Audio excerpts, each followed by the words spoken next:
This very visible registration area at the Sands Expo and Convention Center in Las Vegas is the first stop for folks attending the Enk Wsa show. This is a show that was formerly known simply in Las Vegas as the Shoe Show. It was a great large place where designers and manufacturers would display the shoes that they have available for the upcoming seasons. However, this year's show has changed focus completely. It is a sourcing show and a fast footwear market show. Sourcing means the folks who will make the shoes. More than 90% of shoes that we buy in the U.S. are made outside of the U.S., principally in China. Fast footwear means inexpensive footwear, a growing segment of the market. So we will see a different kind of show this year. Hopefully it will be quite interesting. We're in the VIB room, very important buyers, and you can see this is a very nice room, nice appointments. They're going to serve lunch later, and it will be very crowded. There are computer terminals to check the email, and if you're a very important buyer, you get a very special bag filled with snacks that'll keep you going for the whole 3 days of the show. Walking in, we see this display, and this C&L Commercial Corp is in Guangzhou, China, and I'm told business is good. They will not quote prices to me because I'm not in the shoe business. I was told there were representatives from 35 different countries here, and this is Calvin Corporation from Thailand.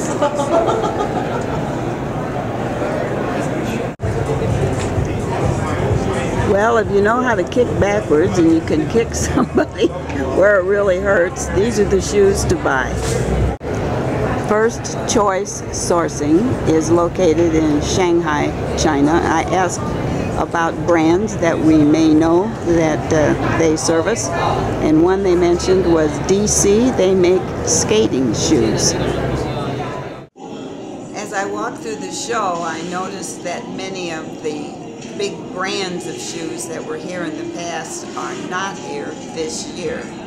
And in fact, I was told that instead of the focus of the show changing on purpose, as I had been led to understand, it may have changed because the big retailers and the major brands are no longer at this show.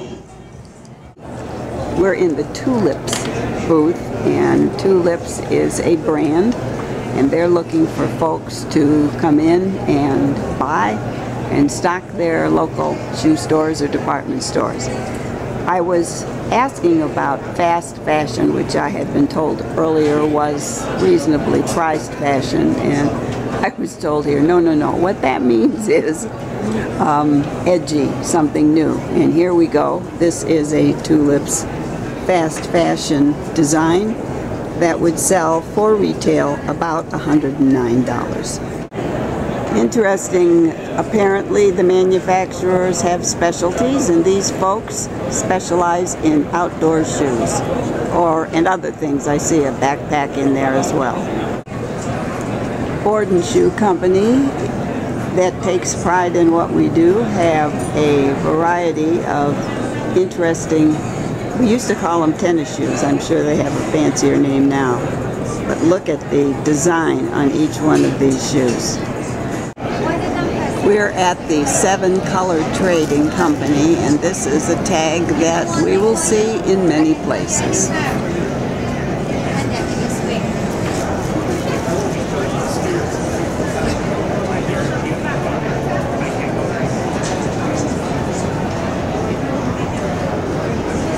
This is Ben Ari from MinuteHound. With MinuteHound. This is a Las Vegas company.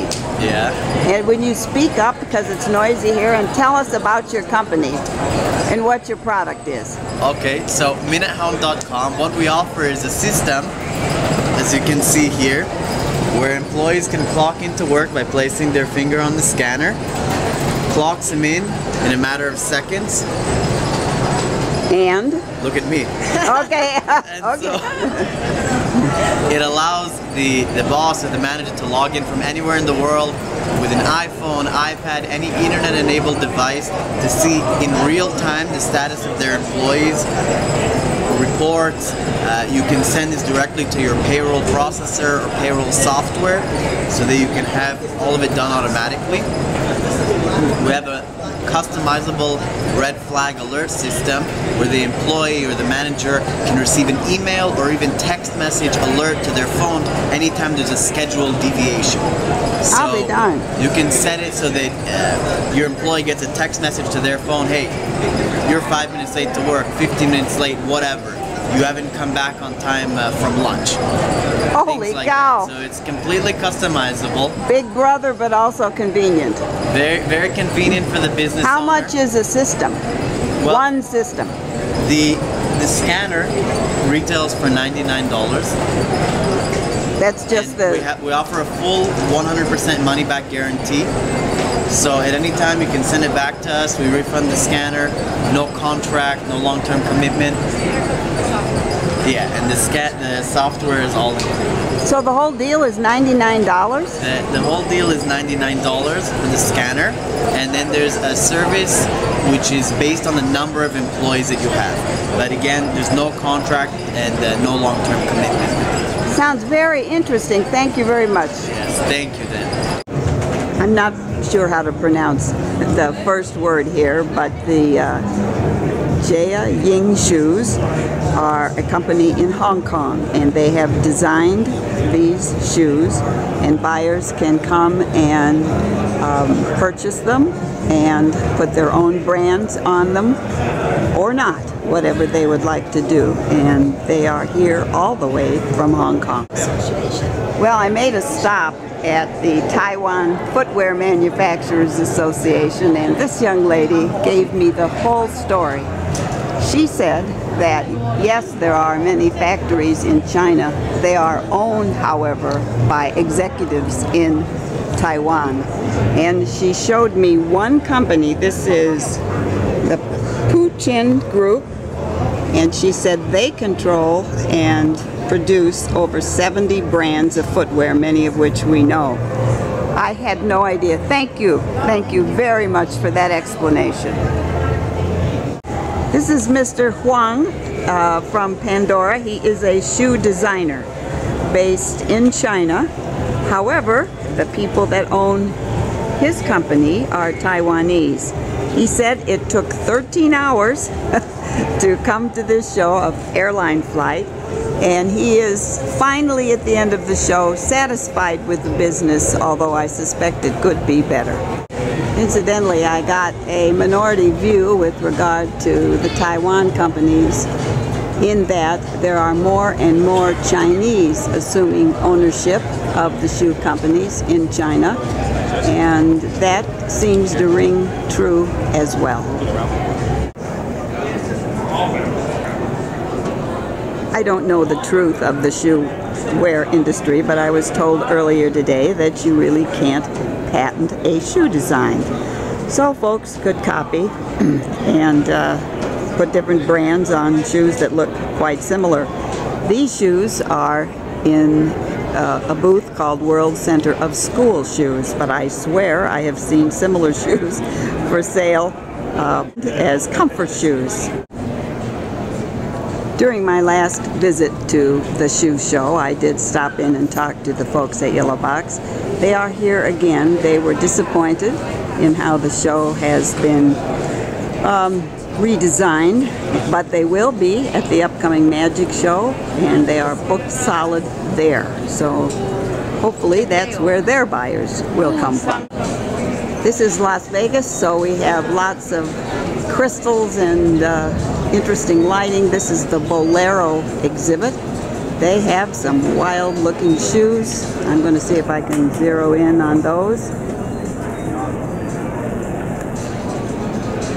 I don't think I ever in my life wore shoes that high.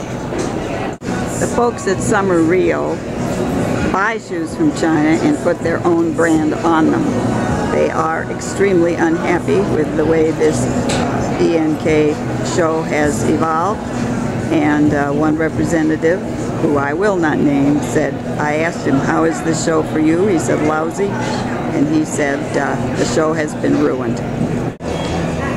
A representative of Westwood Footwear told me that the show has been all right for them and that they would come back.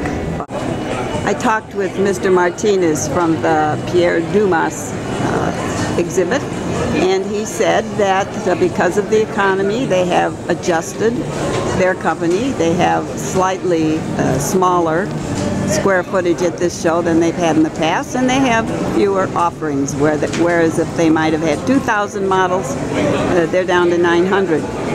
He is going to stay in town, however, and they are going to be showing at the platform portion of Magic, which is coming up.